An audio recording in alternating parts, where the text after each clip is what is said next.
की आरती के साथ साथ वो चावर डुला रहे हैं। देखिए, अगर लोकल लैंग्वेज में मैं कहूँ, बहुत ही यहाँ पर चावर डुलाना कहना ये होता है कि सम्मान किया जाता है। और माँ गंगे ने सब कुछ दिया काशी को, माँ गंगा है तो जीवन है, और इसी वजह से माँ गंगा की यहाँ पर हर रोज आरती होती है। माँ गंगा का धन्यवाद किया जाता है। आज की विशेष आरती, डमरू की आवाजें, यहाँ पर चावल डुलाने की तस्वीरें, घंटी की आवाजें, प्रधानमंत्री नरेंद्र मोदी ये सब कुछ सुन रहे हैं, सब कुछ देख रहे हैं। और यहाँ से अब क्रूज आगे की तरफ बढ़ चुकी है। यहाँ से ये क्रूज अब पहुंचेगी ललिता घाट, और ललिता घाट से पहले जो घाट है वहां पर भी प्रधानमंत्री नरेंद्र मोदी का ये क्रूज प्राची रुकेगा, और वहां पर भी प्रधानमंत्री नरेंद्र मोदी इसी तरीके से गंगा आरती में शामिल होंगे, वहां के दृश्य को देखेंगे और ललिता घाट तक पहुंचेंगे।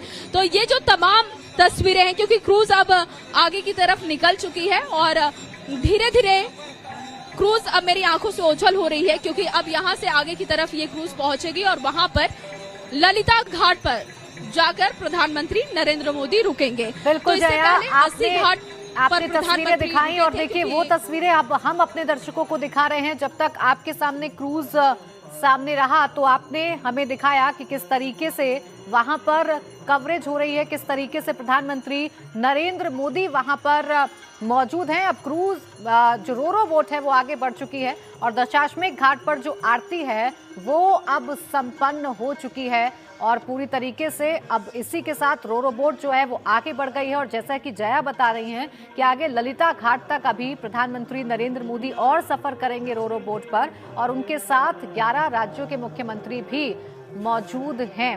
अवधेश मेरे सहयोगी बने हुए हैं रविदास घाट से। अवधेश, आपके पास क्या अपडेट है, क्या जानकारी है अब आगे? बिल्कुल, अब ये आध्यात्मिक यात्रा तो चल रही है, जैसा कि आपने बताया कि ललिता घाट तक रोरो जाएगी, और जब रोरो वहाँ से लौटना शुरू होगी तब फिर शुरू होगी या ये कहें कि जो डिनर है वो शुरू होगा।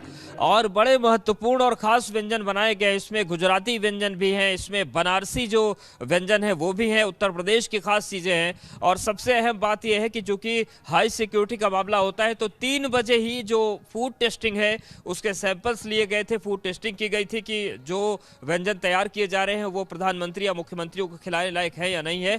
तो ये तमाम तैयारी है। तो अब जो बातचीत का सिलसिला चल रहा है, चूँकि आरती में मुख्यमंत्री शामिल हो लिए, प्रधानमंत्री शामिल हो लिए, ललिता घाट भी वो देख लेंगे जहां से बाबा विश्वनाथ और मां गंगा का साक्षात्कार होता है। तो अब शुरुआत होगी उस छोटी सी पार्टी की जिसमें खान पान भी होगा, हल्का फुल्का व्यंजन भी खाएंगे मुख्यमंत्री, और एक दूसरे से बातचीत हो ही रही है। सबसे महत्वपूर्ण बात यह है कि चुनाव का मौका है और 2022 का विधानसभा चुनाव मुहाने पर है। ऐसे में इतने सारे मुख्यमंत्रियों को बुलाना और यहाँ से एक संदेश देना भी एक बहुत बड़ी महत्वपूर्ण रणनीति है, क्योंकि जितना ज़्यादा काम का प्रचार होगा जनता उतनी ज़्यादा बेहतर चीज़ों को समन्वय कर पाती है। और देखिए, बौखलाहट दिखती है जिस तरीके से अखिलेश यादव का बयान सामने आया। इसका मतलब यह है कि जो संदेश जनता के बीच सरकार अपने कामकाज से पहुंचाना चाहती थी वो पहुंच रही है।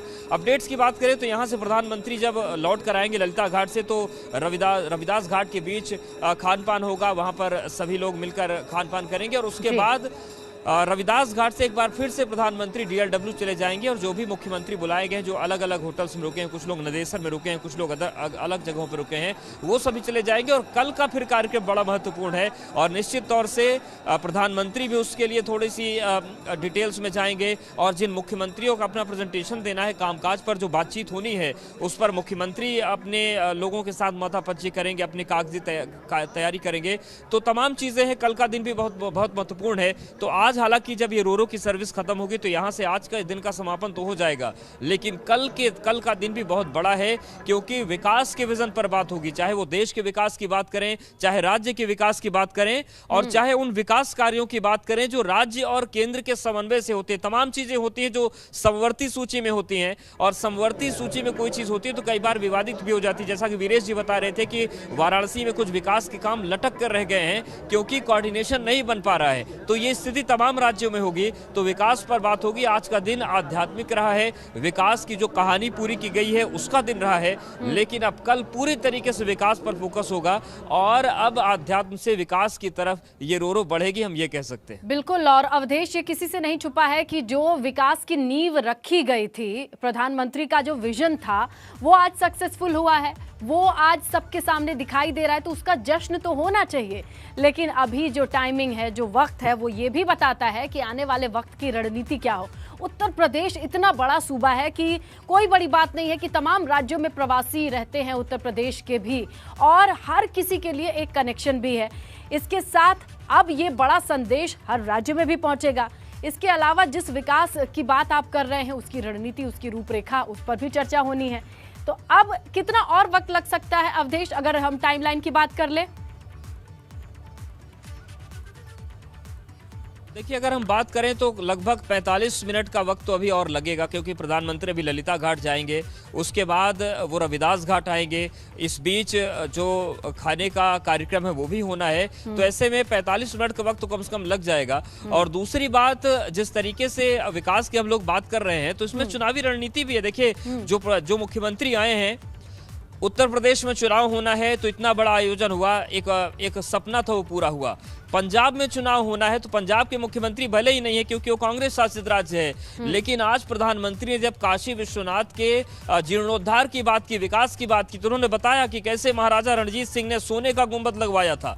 उन्होंने ये बताया कि कैसे गुरु नानक देव आए थे और उन्होंने काशी में भी अपने शिष्यों को संदेश दिया था। तो उन्होंने बताया कि काशी आज जो है उसमें पंजाब का बहुत बड़ा योगदान है। त्रिपुरा में चुनाव है, वहां की बात करें तो वहां के मुख्यमंत्री पल्लव जी आए हैं और वो यहाँ पर काशी में आए हैं। वो भी निश्चित तौर से काशी की जो बातें हैं त्रिपुरा के लोगों से शेयर करेंगे। गोवा की बात करें, वहां विधानसभा चुनाव हुए हैं, गोवा के मुख्यमंत्री भी इस वक्त काशी में हैं। तो ये जो पूरी चीजें हैं, तो विकास के साथ कैसे उनको चुनावी परिणाम में बदलना है, क्योंकि गोवा की बात करें तो वहां पर जिस तरीके से सीटों की स्थिति है, वहां पर मजबूती की जरूरत है। पंजाब में कितना संघर्ष है, उसके लिए मजबूती की जरूरत है।